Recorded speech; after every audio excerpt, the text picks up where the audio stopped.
Torbay is a seaside town. There are docks down at the end of the street. Colonel Sweeney, you're everywhere.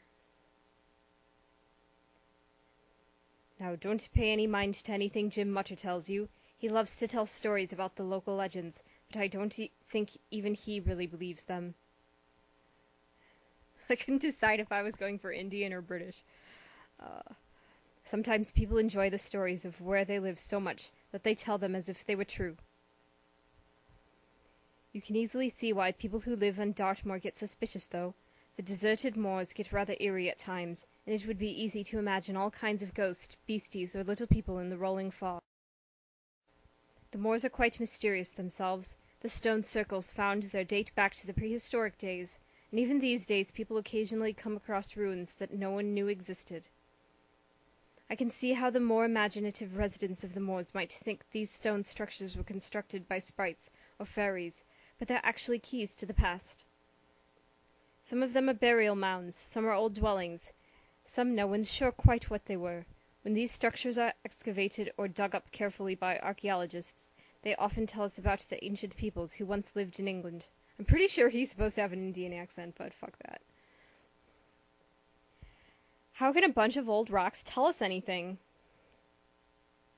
Well, the artifacts that are often found in old ruins and burial sites can be clues to how ancient people lived. For example, a broken pot would tell an archaeologist that people who owned that home knew how to fire clay. An old coin might be a clue to how they were governed or who they traded with. A statue or idol might help tell us about their religious beliefs. Some of these finds are terribly valuable. Museums and collectors will pay a fortune for old artifacts. Will they now?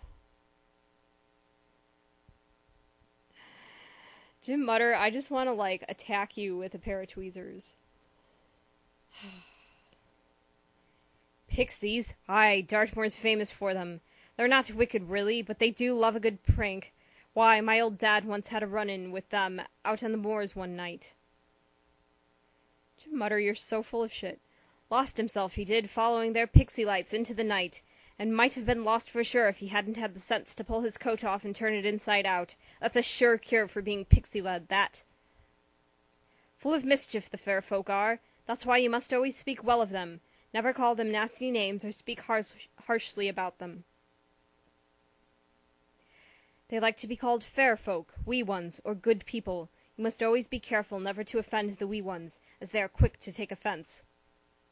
I was surprised to hear that old Bob Bristol's run afoul of them. He always had such marvellous luck, but I suppose he asked for it. Just yesterday at market he was telling Kate Fane and me about the good luck charm he found in his field while digging for a well. Took it from a fairy ring, he did. Kate seemed a bit worked up about it. Left for home straight after. No one finds that suspicious except Jennifer and Carson. Pixies? What a load of old rubbish. Next thing he'll be on about aliens carving symbols into his fields. Nonsense, I say. Bob Bristol's as superstitious as they come. He was a seaman, you know, before he bought that ranch from Kate Fane, and sailors are often pretty superstitious fellows. Bob sometimes calls on Kate to house-sit for him while he's off buying ponies. She uses her old key to get inside. She says his house is filled with good luck charms, like horseshoes, rabbit's foots, and the like. Well, maybe he shouldn't have let that bitch keep his key. If you ask me, someone's trying to scare him off that land. That Marissa Burney, perhaps. She's got a pony ranch as well. Perhaps she thinks that if she scares Bob out of business, her ranch will get more customers. No, she decided she's just gonna steal some ponies later instead. I think we've got enough clues to help Bob Bristol out with his pesky problem. Pick the clues that you think best lead to who pocketed Bob's good luck charm yesterday.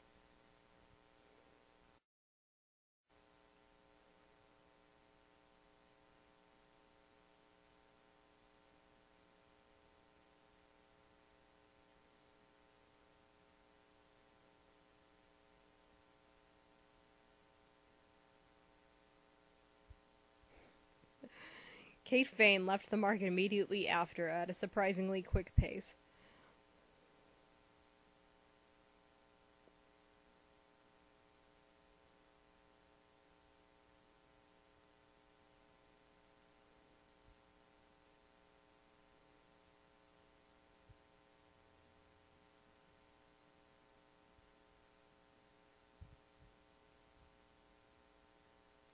Those are the clues we needed.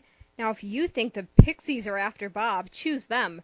If you think someone else is behind the theft of his charm, pick them. That's right, bitch. We're on to you. You got it! The Pixies didn't break into Bob's house yesterday. Kate Fane did. Bob said that when he came back from the market in Torbay yesterday, his house had been ransacked, but all the doors and windows were all still locked. Colonel Sweeney told us that Bob Bristol bought his house and ranch from Kate Fane a few years ago. He said that Kate sometimes house sits for him using her old key to get into the house. Jim Mutter said that Bob told him and Kate Fane about the lucky charm he found at the fairy ring yesterday at market, but when she heard about it, Kate took off right away. Ray's dad, Vedmering, told us that the stone circles found on Dartmoor are actually the remains of an ancient civilization. He said that artifacts from those ancient people can be very valuable. Also, his accent sounded a little off today, but When Kate Fane heard Bob talking about the good luck charm he dug up from one of the stone circles, she realized that the land she sold him might be the site of an ancient treasure, but to be sure, she had to see the coin Bob found. Since Bob would be all day at the market, she ran up to his house and used her old key to get in and search for the coin. Knowing how superstitious Bob is, she set up the house to look as if the legendary Pixies had visited, then locked the door behind her to cover her tracks. She may have fooled Bob Bristol, but not the Eagle Eyes.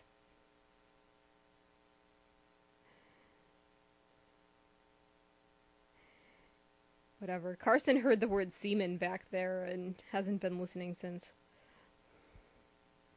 American detectives expose Pixie hoax. Carson Droon and Jennifer Eagle came to the aid of Dartmoor resident Bob Bristol, proving that it was his neighbor, Kate Fane, and not the Dartmoor Pixies who broke into his home yesterday to steal what turned out to be a rare coin from early Britain.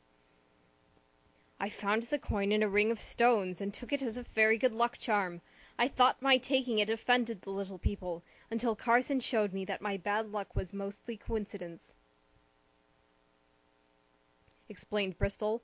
Miss Fane played on Bristol's superstitious nature by leaving behind her just the kind of mess Bristol would expect Pixies to leave. Excavations will reveal if any other valuable artifacts were buried in the fairy ring on Bristol's property.